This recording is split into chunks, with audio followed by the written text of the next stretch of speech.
일본 근대사 이야기. 10번째 이야기. 기병대를 창설하는 다카스기 신사쿠. 1863년 여름, 조슈안 측이 다카스기 신사쿠를 정식으로 기용한 이후 신사쿠는 조슈안 정규군이 아닌 별도의 기병대를 창설했습니다. 그런데 특이하게도 기병대를 구성할 때 군사를 충원하는 방식이 진용 제도가 아닌 지원자 모집 형식이었습니다. 그 시대에는 생소했던 자원 입대 형식은 사회적으로 커다란 파장을 일으켰습니다. 특히 신설되는 기병대원의 지원 자격에 크게 제한을 두지 않는다는 파격적인 조건에 대해 입소문이 빠르게 번져갔습니다.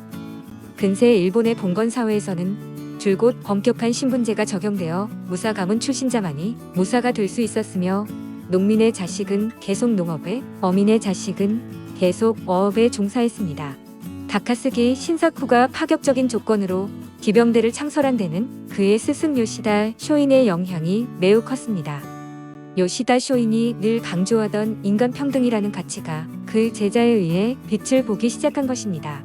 다카스기 신사쿠는 기병대에 자원하는 이들을 선발할 때 신분의 고하는 상관하지 않았으며 신체적 조건에도 관대한 편이었습니다. 지원자 가운데 가장 많은 수를 차지한 신분계층은 교슈에 소속된 하급 무사들이었으나 농민이나 상인, 그 밖의 하층민에 속하는 인원도 적지 않았다고 합니다. 다카스기 신사쿠는 신분이 높은 기존의 무사 중에 오히려 쓸모없는 인간이 많다고 생각했던 모양입니다.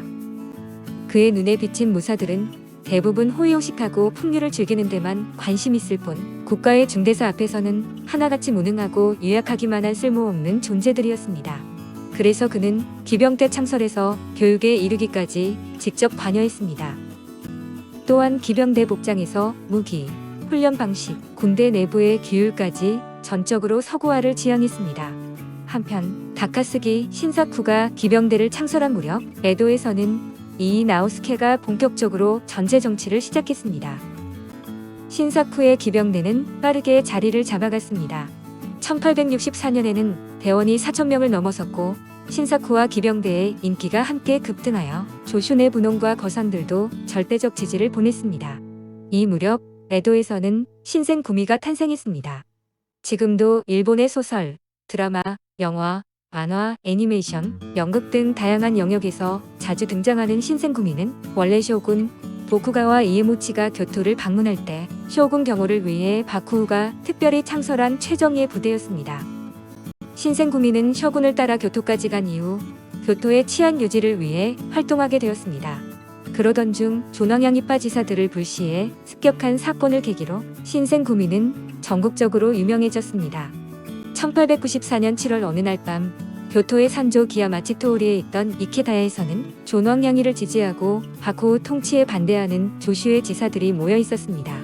이케다야 부근에 잠복해 있던 신생구미 대원들은 그 현장을 덮쳤고, 이때 조슈의 수많은 존왕양이파 지사들이 살해당하거나 체포되었습니다. 일본사에서 이케다야 사건은 일본의 근대화 개혁을 늦춘 사건으로 기록되었습니다. 이 사건의 전모가 알려지자 수많은 인재를 한꺼번에 잃은 조슈안의 분노는 극에 달했고, 아울러 존왕양이 운동도 다시 한번 불이 붙었습니다.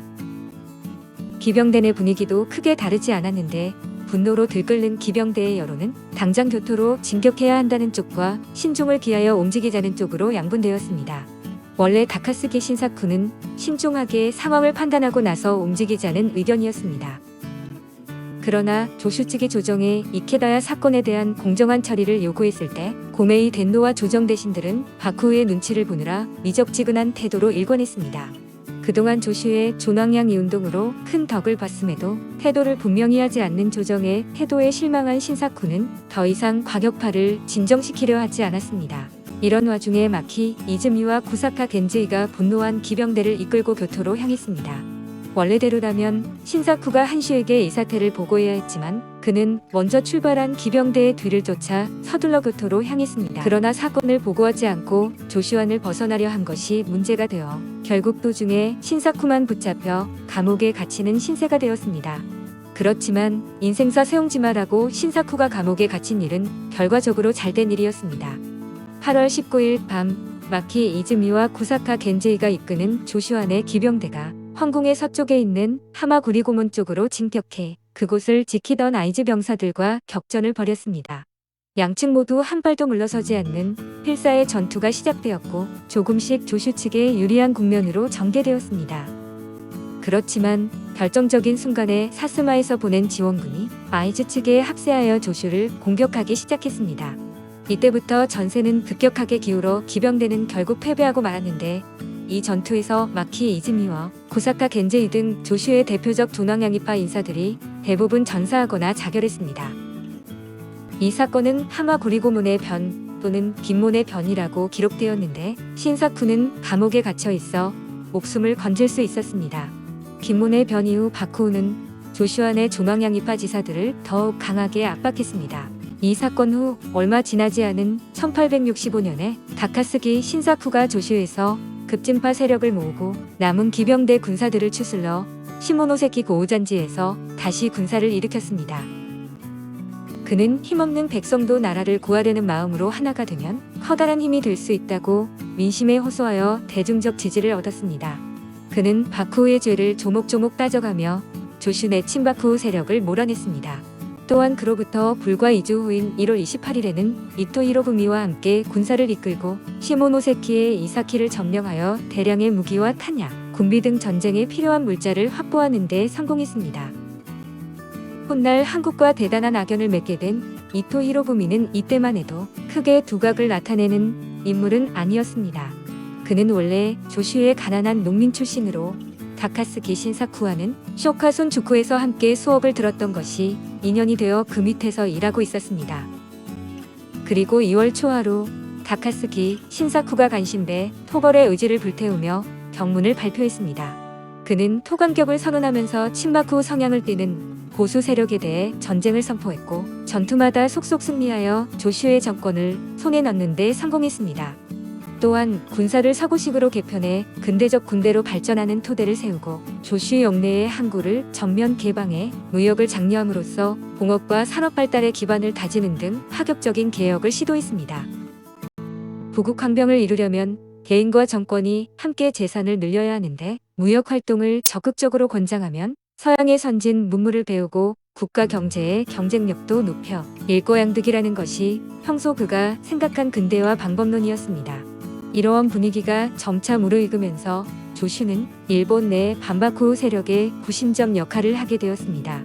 바쿠우 입장에서는 이와 같은 조슈의 발칙한 행위를 그냥 눈감아 줄 수는 없는 노릇이었습니다. 비록 이빨 빠진 호랑이 신세였지만 일본의 통치를 담당하는 권한은 아직 도쿠가와 바쿠우가 쥐고 있었기 때문에 다카스키 신사쿠와 그 일당은 국법을 어기고 무력 투쟁 중인 반란군이었습니다. 이들을 진압하고자 바쿠우가 급하게 토벌군을 조직하여 조슈로 보냈으나 다카스키 신사쿠와 기병대의 저항은 만만하지 않았습니다. 전쟁은 바쿠우의 예상을 뛰어넘어 오랫동안 계속되었고 1866년 여름에 바쿠우는 다시 2차 토벌군을 조직하여 조슈로 보냈습니다. 여기서 잠깐 다카스기 신사쿠가 전쟁 중 지은 한시 혁혁동본 8만병 승대돈제랑 속성 아두케 사과의 소대살인 문포성 동쪽에서 끊임없이 밀려 내려오는 8만 군사 나니와의 성으로 몰려들어 이곳을 노리는구나. 8만 군사 맞이하여 장렬히 전사할 날은 언제인가. 다만 사방에서 포성이 울려 퍼지기를 웃으며 기다릴 뿐. 위의 시는 다카스기 신사쿠가 한창 바쿠우 군대와 전쟁하고 있을 때 지었다는 한시입니다. 전쟁 중의 비장한 분위기 속에서도 용맹함을 잃지 않는 장수의 면모가 잘 드러나는 이 시는 기병대가 우시마와 우쿠라 전에서 큰 승리를 거두며 연전연승의 고공행진을 계속하던 무렵에 지었다고 합니다. 이렇게 조슈의 조낭량이 세력이 주도하는 근대적 개혁이 점차 빛을 발하기 시작했고 이 빛은 메이지 유신의 앞길을 밝혀주는 등불과도 같았습니다. 그러나 획기적인 역사의 한 획을 긋기 위해 목숨 걸고 싸웠던 다카스기 신사쿠는 메이지 유신이 본격적으로 시작되는 것을 보지 못한 채 지병인 폐결핵으로 세상을 떠나고 말았습니다. 짧지만 찬란했던 인생의 종지부를 찍었을 때 그의 나이는 고작 28살이었습니다. 1867년 5월 17일 시모노세키의 신치에서 요절한 다카스기 신사쿠는 당시 기병대의 주둔지였던 요시다 도교원에 묻혔습니다. 다카스키 신사쿠와 그가 조직한 기병대가 끝까지 포기하지 않았던 이 투쟁은 오늘날 일본 역사가들로부터 일본 열도의 근대화를 크게 앞당긴 것으로 인정받았습니다. 또한 기병대의 출현은 일본 최초로 서구적 신식 군대가 조직되고 성장해 가는 모습을 보여주었다는 점에서도 커다란 의의를 지닙니다. 당시 기병대는 그 안에서도 농민군, 역사대, 지휘대, 선봉대, 의용대, 유격대, 8번대 등 특성에 따라 역할을 분담해 군대를 구성하는 등 체계적이고 합리적인 구성을 자랑했습니다. 다카스키 신사쿠의 사후에도 기병대는 외로운 싸움을 멈추지 않았고 이후 격화된 바쿠우타도 운동에서 주요 병력으로 활동할 정도로 성장했습니다. 11번째 이야기, 일본의 독특한 전통 문화의 정수인 게이샤 1편으로 이어집니다.